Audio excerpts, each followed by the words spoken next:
Muchas veces, así como nosotros trabajamos con el ruteo normal o de dónde se origina el ruteo de este tipo de el ruteo simulado, digamos, por Angular, muchas veces en el URL a nosotros nos interesa, por ejemplo, fíjense acá en esta presentación, el numerito ese que aparece arriba, me aparece el número de la slide que estoy viendo, ¿no es cierto? Esto también usa un ruteador simulado.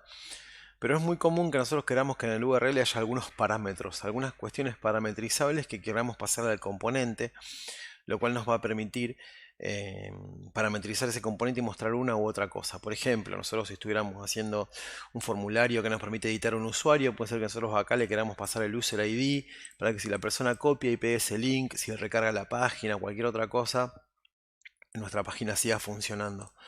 Entonces es muy interesante a veces definir parámetros para las rutas y poder tomar esos parámetros y utilizarlos después en nuestro componente para hacer alguna acción. Por ejemplo, en el caso de Angular, nosotros podemos definir que una ruta, acá en el ruteador, digamos, podemos definir que una determinada ruta puede tener un parámetro. Por ejemplo, yo voy a decir que la ruta 2, le voy a poner un parámetro acá, que le voy a poner un parámetro que sea, por ejemplo, identificador, vamos a decirle, ¿no? Vamos a usar ese nombre como nombre de mi parámetro. Fíjense que ahora, a partir de ahora, nuestro ruteador, cuando queramos ir a la ruta número 2, nosotros queramos navegar, fíjense que no me deja, ¿no es cierto? Es obligatorio, los parámetros que yo defino acá son obligatorios, ¿bien? Si no está el parámetro, ahora no puedo navegar hasta esa ruta. Una opción que yo tengo si quiero hacer que ese parámetro sea opcional es definirlo sin parámetro y con parámetro, ¿bien? Es importante también tener en cuenta que acá este arreglo de rutas tiene en cuenta el orden. Es un arreglo porque justamente no es un diccionario, pues si podría ser otro tipo de estructura de datos que no tenga en cuenta el orden, no, es un arreglo que tiene en cuenta el orden. Entonces, lo que va a tratar de hacer Angular es ir macheando las rutas una por una, de arriba hacia abajo, en realidad del inicio de la red al final, pero en este caso está de arriba hacia abajo, va tratando de machear. Si no machea, va a tratar la siguiente, si no machea, va a tratar la siguiente y así. Entonces, por eso yo pongo primero la ruta 2 con el identificador acá y después la ruta 2 sin el identificador. De esta forma yo lo hago opcional. Fíjense que ahora sí me va a permitir ir a la ruta 2, ¿no es cierto? Esperen que voy a recargar la página. Ruta 2, ahí pasó.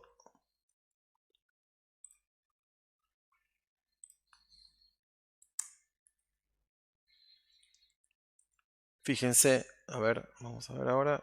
Paso de la ruta 2, de ruta 1 a ruta 2. Bien, ahora sí me deja navegar. Perfecto.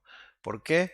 Porque hice como si fuera el componente, de alguna forma ese parámetro ahora es opcional. En realidad lo que hace es tratar de machear con el primero, si no machea, trata de machear con el segundo. Pero lo que podemos hacer nosotros ahora dentro de nuestro componente 2 es obtener ese parámetro y hacer alguna acción en función de lo que diga. Para eso otra vez tengo que utilizar eh, para eso, otra vez ahora tengo que inyectarme otro componente, que es la ruta. Me voy a inyectar la ruta activada, la ruta que está activa en este momento. ¿Bien? Y con esta ruta activa, yo voy a poder obtener ese parámetro ese parámetro. Vamos a, vamos a guardar una variable que nos permita obtener ese parámetro y nosotros acá en el engineit lo que vamos a hacer es a la ruta activada, fíjense que yo voy a poder tomar los parámetros, pero esos parámetros son un observable. ¿Bien? Yo no puedo obtener directamente el parámetro. Hay varias formas de hacerlo, digamos. Una forma es suscribirme a los parámetros de la ruta. De esa forma, yo lo que puedo hacer acá es ejecutar una acción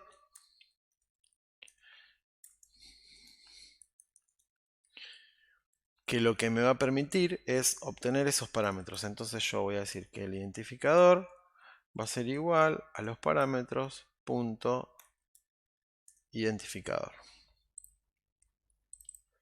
Creo que no le puse así, identifier, le puse un nombre identificador.